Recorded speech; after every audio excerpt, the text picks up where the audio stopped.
Hello folks, welcome to Venice here in Microsoft Flight Simulator. This is full-on photogrammetry mode here.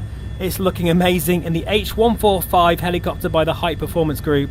This is definitely one of the best ways you can tour in VR. As you probably already know, as I've raved about this bird so many times on the channel. But anyway, we've got two subjects today and I'm going to quickly go through them. I don't want to take too much of your time, but look at this. Wow, the views are astonishing. The first one being a company called VR Rock has very kindly sent me a pair of their VR lens inserts for the Reverb G2. Now, what they do essentially is provide glasses wearers with a better way, a better solution to enjoy VR, because you do not need to wear glasses anymore.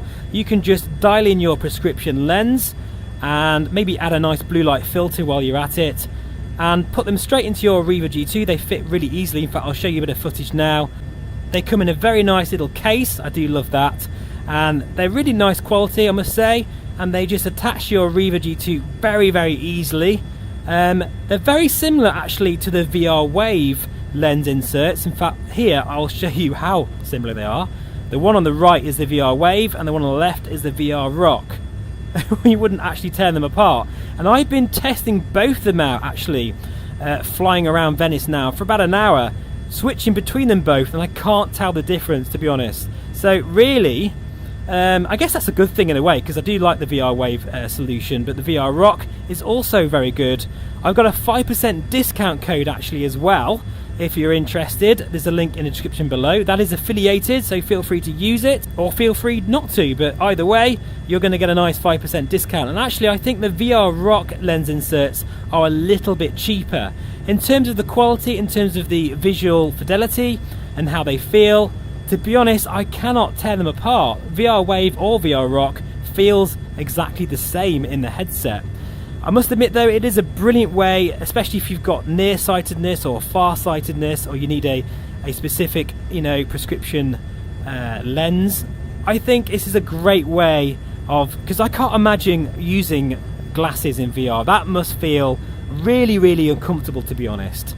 So yeah, I would recommend them actually. I've been flying now for a while with the VR Rock lens inserts, and they're just as good as any others I've shown, particularly VR Cover and VR Wave. And they are a little bit cheaper as well. So what's the next subject? Well, this is about the NIS scaler. At the moment you are seeing the Windows Mixed Reality mirror as I'm flying around Venice here, really, really low down, and I've got motion reprojection on, something that people say you shouldn't, or perhaps not recommended to enable. But to be honest, well, you can see here everything is silky smooth.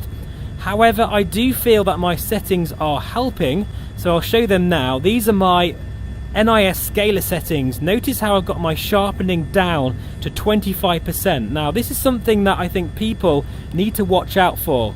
Some people have got theirs set at 50 or 60%, thinking that it is sharper. Well, it probably is a bit sharper, but it's really distorting the image at that kind of level. You're going to get graininess. You're going to get well, the colours of the Reverb G2 definitely suffer as well. So I recommend personally, particularly people who have a really high-end card like a 3080 or 3090, stick to 100% render scale, because that after all is it's doing its own thing in terms of replacing the render scale in the sim, and it's providing a better performance. I can't use 100% render scale in the sim in this area without the NIS scaler with motion reprojection on. I just get too many judders. But as you can see here, this is so damn smooth. So I know it's probably unusual, my settings aren't what other people are using, but it works for me. Feel free to try them. Really, and that's about it guys, to be honest, in terms of my NIS scaler settings. Just to let you know, my OPENXR settings when I'm using the NIS scaler are at 100% in OPENXR. As I say, motion reprojection set to automatic, and the result is absolutely phenomenal. I mean, look at this. This is gorgeous, absolutely beautiful here. Everything is crystal clear. The Reverb G2 looks so good, it really does, and very, very smooth with this beautiful motion smoothing technique that we all love now, or I love it anyway. It's absolutely incredible. Let's have a look outside guys, just so you can see how smooth this is on the mirror. That is spectacular, look at that. Oh, low as you like, over the Rialto bridge, and it's so ridiculously smooth. So yeah, just to recap, I do absolutely recommend the VR Rock lens inserts. I do have a 5% discount for them. If you so desire to purchase yours, feel free to use that. It is an affiliated link, but as I say, you get a nice 5% discount.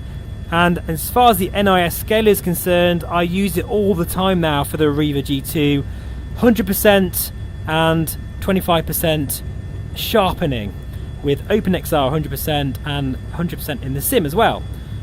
Remember folks though, I am using a 3090. I think for anything lower than that, perhaps a 3070 Ti, if that even is a thing. Is there a 3070 Ti? I know there's a 3060 Ti. Oh, I don't know. But anyway, for sort of, you know, mid-range 30 series cards and top-end 20 series cards, maybe back that render scale off to about 80 to 90%. Definitely, because the 3090 is a beast when it comes to performing really well in VR, you know, with high clarity. Hope that's of some use, folks, and I'm now going to fly off into the sunset as I always do, and I'll see you again very soon. Bye-bye for now. That is absolutely stunning.